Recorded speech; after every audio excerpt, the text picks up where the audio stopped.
இதயத்தை நொறுக்கும் நிகழ்வுகள், கற்பனையிலும் தாங்க முடியாத துயரங்கள். அரக்கத்தனமும் மிருகத்தனமும் தாண்டவமாடும் இடமே போர்க்களங்கள். நல்லவர்கள் கூட போர்க்களத்தில் மிருகங்களாக மாற்றப்பட்டு விடுவார்கள். கெட்டவர்கள் பற்றி இதில் சொல்ல வேண்டியதே இல்லை.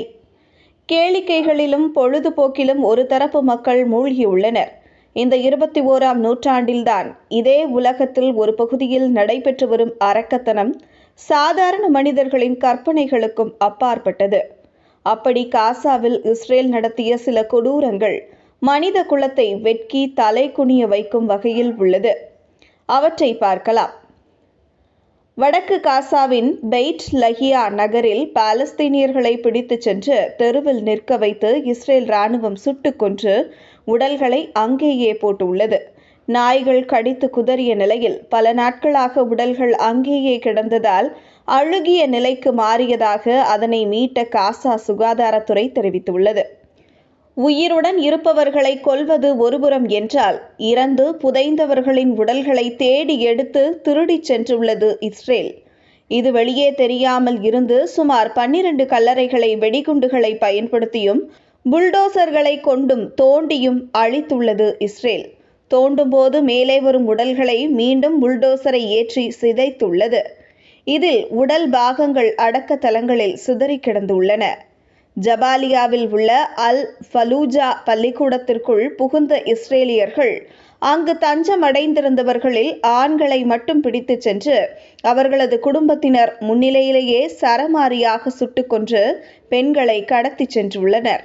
இதில் 15 உடல்கள் துப்பாக்கி குண்டு பாய்ந்த நிலையில் அழுகிய நிலையில் கண்டெடுக்கப்பட்டுள்ளது. வடக்கு காசாவின் அல் நஸ்ர் மருத்துவமனையை முற்றுகையிட்ட இஸ்ரேல் படை மருத்துவமனையை குண்டு வீசி அழிக்கப் போவதாக மிரட்டி துப்பாக்கி முனையில் மருத்துவர்கள் செவிலியர்களை வெளியேற்றியது. தொடர்ந்து நடந்த சண்டையால் மருத்துவமனைக்குள் யாரும் செல்ல முடியவில்லை. ஒரு வாரம் கழித்து அந்த மருத்துவமனைக்கு சென்று பார்த்தபோது அங்கு சிகிச்சை பெற்று வந்த குறைமாத குழந்தைகள் பலர் படுக்கையிலேயே இறந்து அழுகிய நிலையில் கண்டெடுக்கப்பட்டனர். இன்குபேட்டர் மற்றும் வெண்டிலேட்டர் உதவியுடன் மறுபிறவி எடுப்போம் என நம்பிக்கையில் இருந்த குழந்தைகள் இனி தங்களை காப்பாற்ற இந்த உலகில் யாரும் இல்லை என்பதை தெரிந்து கொண்டு தங்கள் மூச்சை நிறுத்தி கொண்டன. அல் ஷிஃபா மருத்துவமனையை இஸ்ரேல் ராணுவம் முற்றுகையிட்ட நிலையில் அங்கு சிகிச்சை பெற்று வந்த 39 குறைமாத குழந்தைகளை வெளியேற்ற உத்தரவிட்டன. மருத்துவர்களின் எந்த முயற்சிக்கும் இஸ்ரேல் சம்மதிக்கவில்லை. இந்த கலவரத்தில் 8 குழந்தைகள் பரிதாபமாக உயிரிழந்தன. 31 குழந்தைகள் எகிப்துக்கு சிகிச்சைக்காக கொண்டு செல்லப்பட்டன. இறந்த குழந்தைகளின் பெற்றோரும் உயிருடன் இருந்தாலும் இறந்த மனநிலைக்கு சென்று விட்டனர்.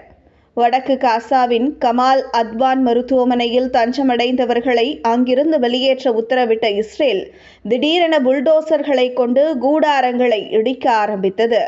அப்போது அங்கிருந்தவர்கள் மீது உயிருடன் புல்டோசர்கள் ஏற்றப்பட்டு நசுங்கி கொடூரமாக கொல்லப்பட்டனர்.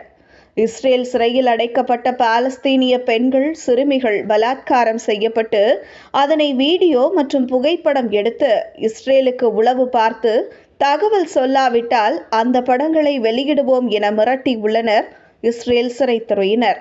மேற்குறிப்பிட்ட சம்பவங்கள் லட்சத்தில் சில மட்டுமே. காசாவில் இதுவரை 8000 குழந்தைகள் கொல்லப்பட்டுள்ளனர்.